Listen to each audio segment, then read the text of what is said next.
Hey, what's up, everybody? So, I wanted to chat about accessory work or corrective exercises, wrap them all up into the same category.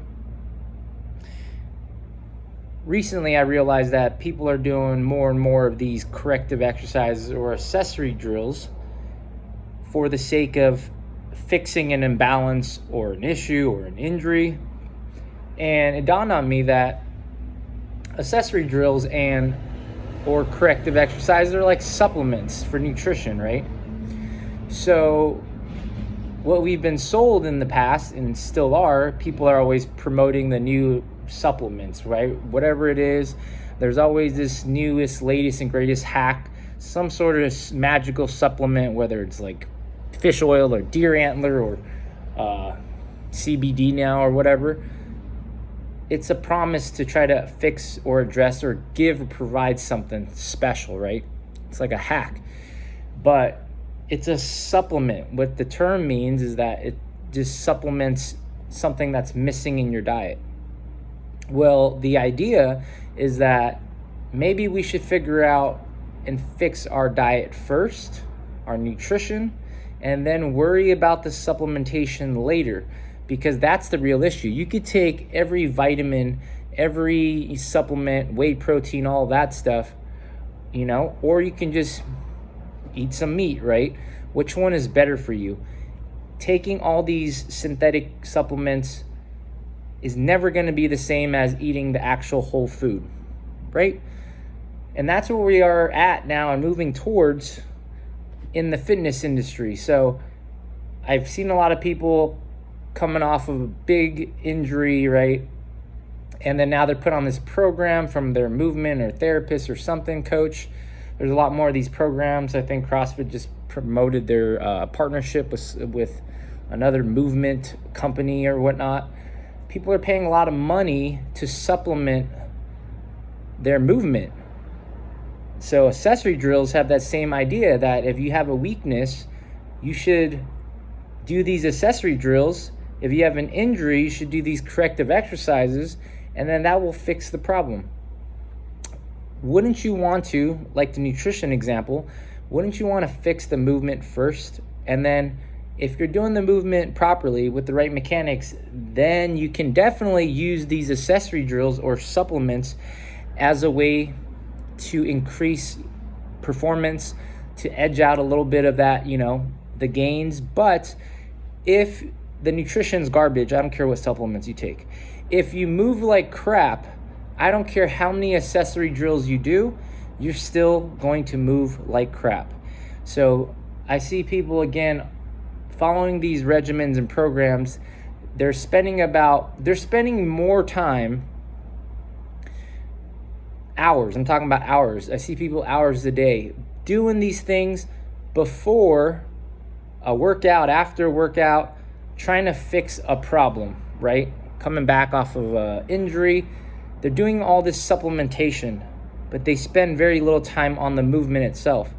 So imagine someone does, in 30 minutes to an hour of mobility or stretching or whatever stretching or mobility programs out there.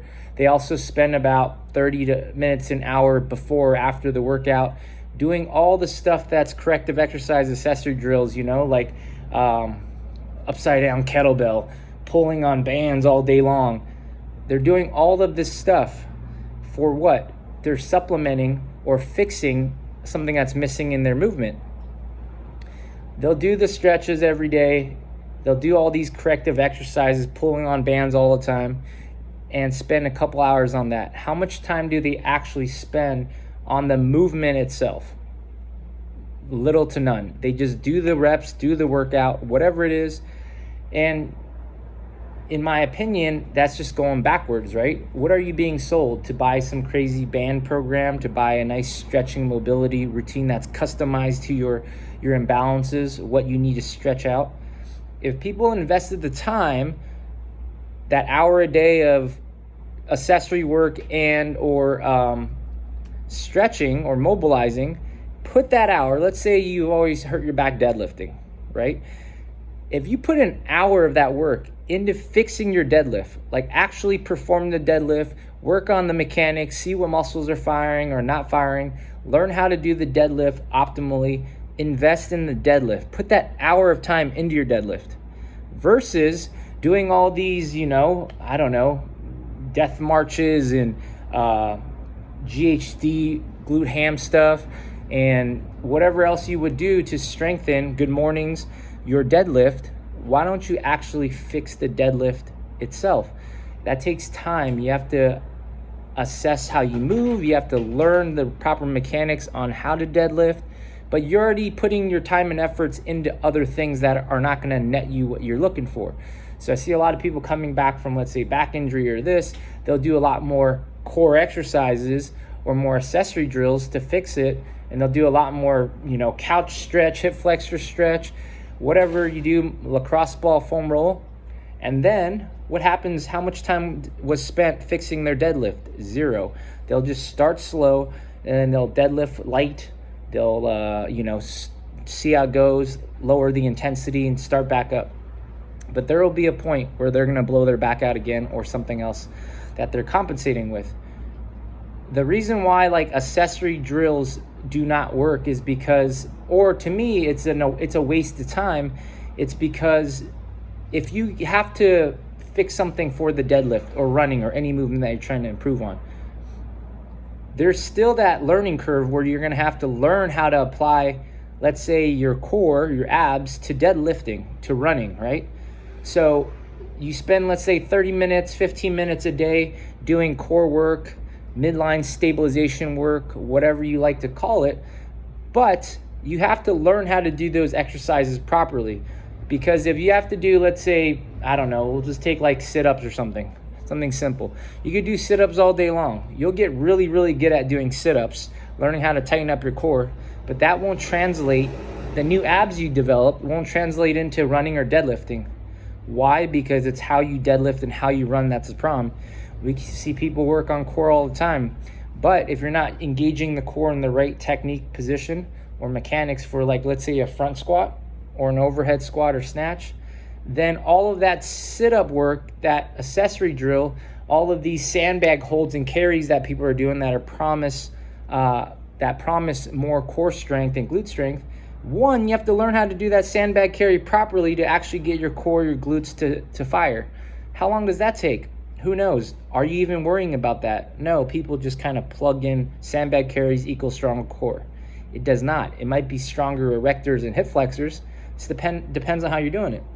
So that's what I'm saying. It's kind of a waste because if you do all of that sandbag carry every single day, you might get a negative effect, but also you're going to have to learn how to, let's say you are doing it right and your core and glutes are getting stronger.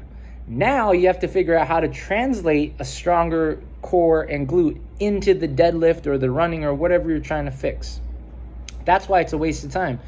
For the learn to lift stuff that we did, right, we really just used the power lifts, the movements itself, right, as the accessory drill. So instead of just doing a bunch of skull crushers and dips and tricep extensions and this and that, for the sake of increasing a bench press or push-up, why not spend time in the technique, in the position, trying to do the bench, right? You have to learn how to do it with the right mechanics, but then also once you figure out while you're doing it with the right mechanics, what's missing, is it your pec, is it your shoulder, your delt, your lat, your core, glutes, whatever's missing, you can actually use the lift itself to fine-tune, let's say, your lats. So if you can flex your lats on that bench and you're really fine-tuning that, you'll get stronger lats. So instead of doing an accessory drill or a corrective exercise to fix your shoulder pain when you bench or to fix your lower back when you deadlift, and again, take that concept to any movement you do, walking, hiking, pull-ups, right? The idea is you need to focus on the movement and stop wasting your time, effort, and money on supplementing your training. Whatever your goal is, whatever movement pattern or exercise you're trying to fix that first. And then you can use the supplements to enhance the process, right? You can now, if you address or identify what's wrong with your deadlift, what caused the back to go out, what causes your knee pain when you run, and you keep doing these movements to slowly fine tune it. Then you can add some accessory drills to then fix that little issue. But again, why waste that extra time doing some sort of deadlift good morning drill versus just doing the deadlift itself? Most of us aren't pro athletes. We don't have the time to, we're not training as a power lifter or CrossFit Games athlete. Our time is valuable. So don't waste your time with all this other stuff. Just focus on the movement at hand. You're gonna get the most out of it. It's the same idea if you suck at pull-ups. I don't care how many pull-up accessory drills you do. There's a reason why you suck at pull-ups, and you attack it head on. Maybe it's just hanging and then engaging the lat and pec and core first. That just takes time to practice. All of these other drills are promising a faster route. Well, what I'm telling you, that's a longer route because you're just getting really good at doing these band drills, okay? So again, one thing we're working on testing, and it's been working out, we're seeing the results from it, is use the lifts or use the movement that you're training with and make that your accessory drill. If it's deadlift, put that 30 minutes you have every day doing all that other crap, put the 30 minutes into mastering your deadlift by doing the deadlift. Don't spend 30 minutes stretching out your hip flexors or 30 minutes doing some sort of, glute drill. Do the deadlift itself. Learn how to engage your glutes while deadlifting. Learn how to engage your core while deadlifting. Because all that other core stuff you've done does not directly and automatically transfer into deadlifting. It does not, and it will never, because it's how you do the movement that's important. So you can have this world's strongest core, and some people come in super buff or fit or whatever, and then when they do something that's different, like a deadlift or a front squat, all of a sudden their back blows out and they don't know why, because their core was super strong or their glutes are massive. It's because you're not using your core and glutes for the deadlift. So therefore, it's a false sense of success when you do a ton of accessory work, which is currently the regimen, a ton of mobility, which is the current regimen. So do not waste your time on those things unless, again, don't waste your time on all these supplements you could buy out there unless you fine-tune the foundation first, which would be your nutrition. Don't waste your time on all these stretching protocols and mobility protocols and corrective drills or crazy accessory drills when your foundation is shot. If you do not move properly in the exercises that you do or lifts that you do, all of that extra stuff is just a waste of time. You're just buying into some, it sounds good. If you supplement, you don't have to work on your nutrition. If you do your accessory drills and stretch, you're gonna be bulletproof from injuries, and all of a sudden you're gonna hit PRs. You, again, take the deadlift, for example, which blows my mind. If you hurt your back on a super heavy deadlift, that's all relative, right? At your 90 to 100%, all the stretching won't strengthen all the muscles or mobility. All the drills that you do with a little kettlebell or bands, whatever, it's not gonna match the intensity of what you're trying to hit, which is a heavy deadlift again. So it just doesn't make sense. Well, that's my rant for the day. If you guys have questions, let me know. I can help you with it. Just shoot me a DM or something. But, keep testing.